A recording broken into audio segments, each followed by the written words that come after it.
Welcome back, class. In this problem, we are going to illustrate how to solve for the pH of a salt or an ionic compound. Understanding that these ions, these positive ions and negative ions, may have acidic or basic effects because they can be the conjugate acids of bases, or they can be the conjugate bases of acids. So, as we read what we learned in class, right, is that positive ions, or cations, can be conjugate acids, and so have the potential to generate acidic solutions. Negative ions can be conjugate bases and therefore have the ability to make basic solutions. So when we're dealing with a salt, we have to decide what is the potential impact on the pH of the positive ion and the negative ion. So let's look at a problem here. So our problem here is to find the pH of a 0.2 molar NaCHO2 solution.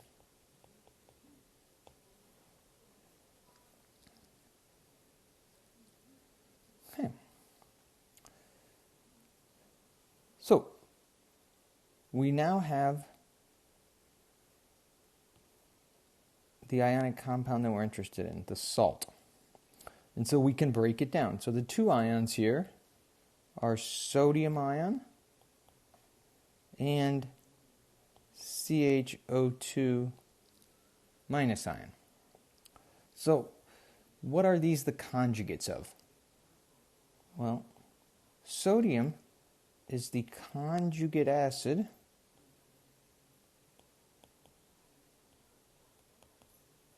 of sodium hydroxide, which is a strong base, and the conjugate acids of strong base have no effect on the pH, so we say that they are pH neutral. So what I can say is that the sodium ion isn't going to influence the pH at all. Now let's look at the CHO2 minus. Well, as a negative ion, right, it can be a conjugate base, and it would be the conjugate base of, well, we can figure that out by adding back an H+. So it's going to be of H CHO2. Now, this is a weak acid. Okay. And I know that because it's not one of my strong acids. And so if it is the conjugate base of a weak acid, that means it can have, that it's going to function as a weak base and can create a basic solution. So we've identified the important ion here, the one that is going to affect the pH. So in order to solve this, we need to set up the equilibrium of this conjugate base. We need to set up a conjugate base equilibrium. Now, this is just going to be the reverse of a weak acid equilibrium, right? So when we have a weak acid equilibrium, right, it's the acid plus water goes to the conjugate base plus hydronium ion. Now, when we set up the conjugate base equilibrium, right, it's going to be the conjugate base, again, plus water is in equilibrium with the weak acid,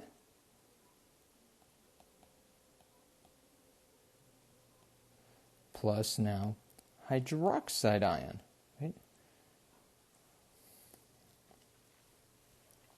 So again, it's functioning as a weak base, right? Generating hydroxide ion along with the conjugate acid, or the original acid that it's the conjugate of. So based on this, we can set up our Rice table. So if I set up my species, I have CHO2 minus, I have HCHO2, and I have OH minus. Now, my initial concentrations here are what's given in the problem.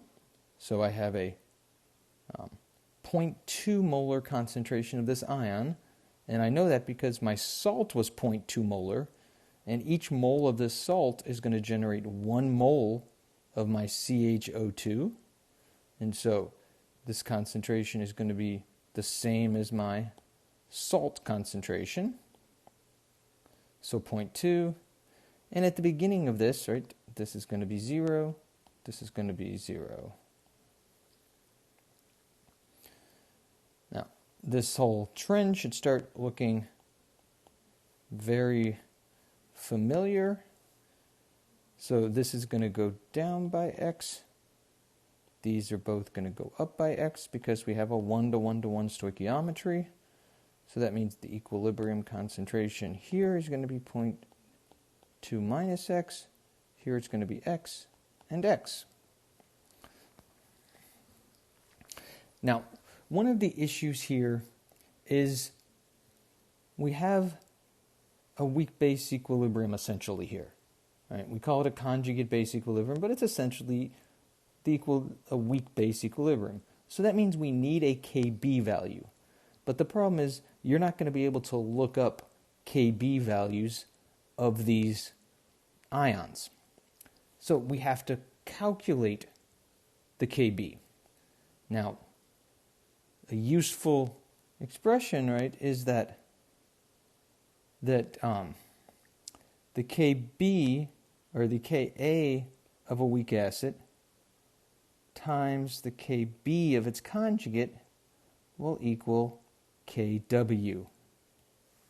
Right? So this goes back to the idea that if you add up the two reactions, the acid and the base equilibrium, they're essentially the reverse of each other, and they cancel each other out to give you hydronium times hydroxide, in other words, to give you Kw. Right? If you add them together, and then remember, it's if Kw is the overall process, to get the overall equilibrium constant, we would multiply together the two equilibrium constants of the reactions. And so we have this expression that Ka times Kb equals Kw.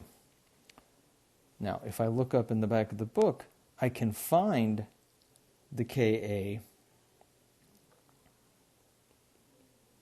of HCHO2, right? I can find that because that's just a nice weak acid, and that's 1.8 times 10 to the minus 4.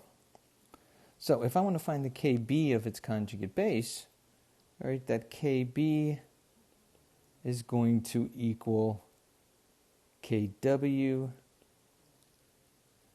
divided by Ka of the acid here. And so that's just going to equal 1 times 10 to the minus 14 divided by 1.8 times 10 to the minus 4 gives me a Kb value of 5.6 times 10 to the minus 11. So now I have a Kb value that I can use to solve my problem. So I have my equilibrium constant, 5.6 times 10 to the minus 11 equals the concentration of my products, my conjugate acid and hydroxide, which are both equal to X, over the conjugate base, my reactant, or sorry, conjugate base, which is going to be 0.2 minus x. Now, as we've sort of seen a pattern here, we're going to use the x is small approximation, and so this equals x squared over 0.2. So now it's just a matter of doing the math. X squared is equal to 1.12 times 10 to the minus 11, and x is therefore equal to 3.47 times 10 to the minus 6.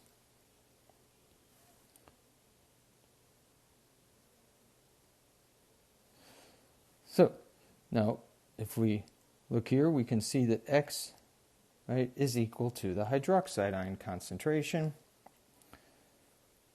So that means the hydroxide ion concentration is equal to 3.47 times 10 to the minus 6. And again, what's our goal? Is to find the pH. And so we've been down this road a little bit before, but I'm going to do it a different way.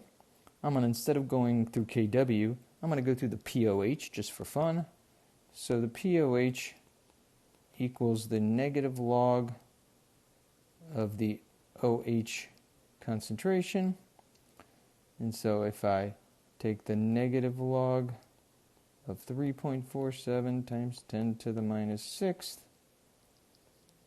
I get a pOH of 5.48. And therefore, I have a pH that equals, remember, 14 minus the pOH, or 14 minus 5.48, or a pH that equals 8.52. And so now we've solved for the pH of this salt solution, right? So if I dissolve this sodium salt, right, it's going to take on a basic pH because of the presence of this negative ion that is the conjugate base of a weak acid, and therefore will generate some hydroxide ion in solution based on this equilibrium. Okay, so that's how we can deal with a salt or an ionic compound and figuring out the pH. So a little bit more work involved here because we need to analyze the salt. We need to typically switch to find, we need to use either the Ka of the acid if we're dealing with a negative ion, or if we were dealing with a conjugate acid of a weak base, we would need to find the Kb from that, or we would need to find the Ka of that positive ion based on the Kb of the base, because you're not going to be able to find the values of these ions in the back of the book. So we need to use this relationship between Ka, Kb, and Kw to find that out so that we can then use that to solve our equilibrium problem and then eventually solve for the pH. All right. Now, I'm also going to do another problem using these salts. Well,